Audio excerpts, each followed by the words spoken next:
ummanni keenya dinagdee keessatti akka hirmaatu bal'inaan godhamee jira. Shaakalli cimaa keessa galee jira ummanni keenya. Seektara albuudaa, seektara turizimii hunda bal'inaan kaasuu danda'a. Kan hunda keessatti, ICT keessatti ummanni keenya bal'inaan akka hirmaatu taasifamee jira.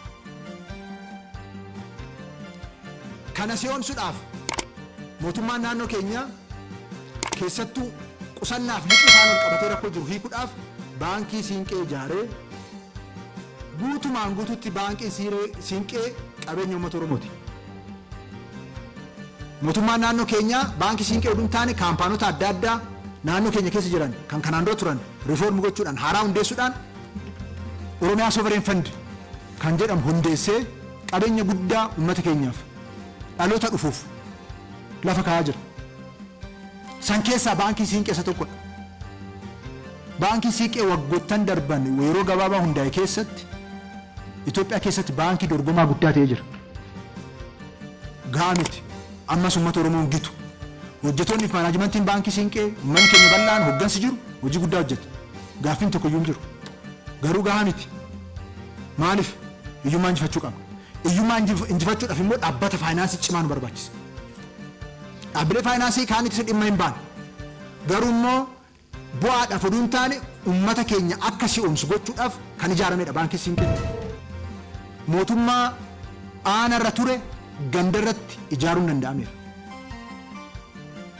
Ganda 7,342 irratti mootummaan gandaa ijaara. Nama 50,000tti siqudha kan aanarraa gandatti ramadame. Deeggarsa naannoo irraa gochaa turreen uummanni kan ragaa bahaa jiru dhimmi isaan aanaatti deeman hundumtuu gandarra tajaajila akka kennamaa jiru kan ibsaa jiran. Gabaabumatti aangoo aanarra ture sana ganda 7,342tti gadi buufne jechaadha. Aanaa 7,342 ijaarre jechaadha. Aangoo guutuu faan. Garuu hoggansi kun gandatti galee kaayyoo kanaaf aarsaa kaffalaa jira. Hoggansi gandaa aarsaa kaffalaa jira.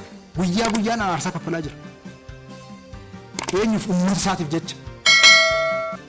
Kaayyoo manaaf ba'e sana tajaajiluuf jecha. Mul'ata sila jedhe sana milkeessuuf jecha. Haadhaaf abbaa asiin nu ga'e boqochiisuuf jecha. Aarsaa kaffalaa ganda lafa qabsiisaa jira.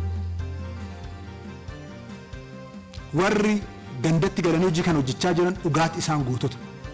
Dhugaatti isaan ilma uummataati. Dhugaatti isaan sabboontota. Dhugaatti isaan hojii seenaa keessatti bara baraaf yaadatamaa jiraatu. Uummata Oromoo sadarkaa olaanaatti aangoomsuu, abbaa hiree guutuu akka ta'u gochuu, qaamni kamiyyuu fedhii faayidaa uummata Oromoo ammaan booda duubatti akka hin deebisne gochuudhaaf utubaa cimaa lafa gadi dhaabaa jiru. Hoggansa kanatti baay'een boona. Uummanni keenyas kaayyoo kana qeebalee gandoota hunda keessatti waajjira ijaaree mana hoggansa kanaaf ijaaree tajaajilli kun akkasitti siqee faayidaa isaatiif oolu godhee jira. Sodaaf yaaddoo baasii guddaa nuyi qabaachaa ture sana uummanni keenya hafuuraan golfachiisee jira.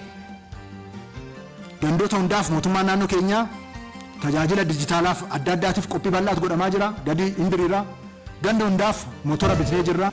Mootummaan naannoo Oromiyaa mul'ata ifa ta'e lafa kaawwatee jira. Galmoota 3 milkeessuu qabnaa jedhee lafa kaawwatee jira.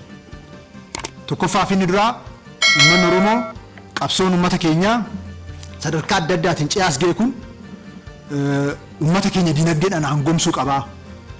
Qabeenya qabnutti gargaaramnee uummanni keenya dinagdeedhaan akka aangoomu taasisuun nurra jiraataa kallattiin jedhu ifatti kaa'amee jira. Kan lammataa uummanni keenya immoo dhaloota isaa qopheessuudhaan barnootaaf teekinooloojiidhaan dorgomaa ta'uu qabaa.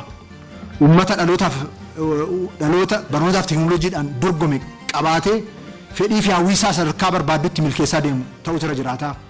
Sadaffaa immoo sirna cimaa sadarkaa hundatti sirna mootummaa fi sirna uummataa humna waloo irratti sirnoota ijaaramuu qaban aadaa fi duudhaa Oromoo giddu galeessa godhatanii ijaaramuu qaban lafa qabsiisuu qabnaa jedhameetu itti galan. Waggoottan darban jijjiiramaa asitti naannoo keenya keessatti jijjiiramoota gurguddootu mul'ate. bu'aa olaanatu galmaa'e. Uummanni keenya seenaa gurguddaa hojjete.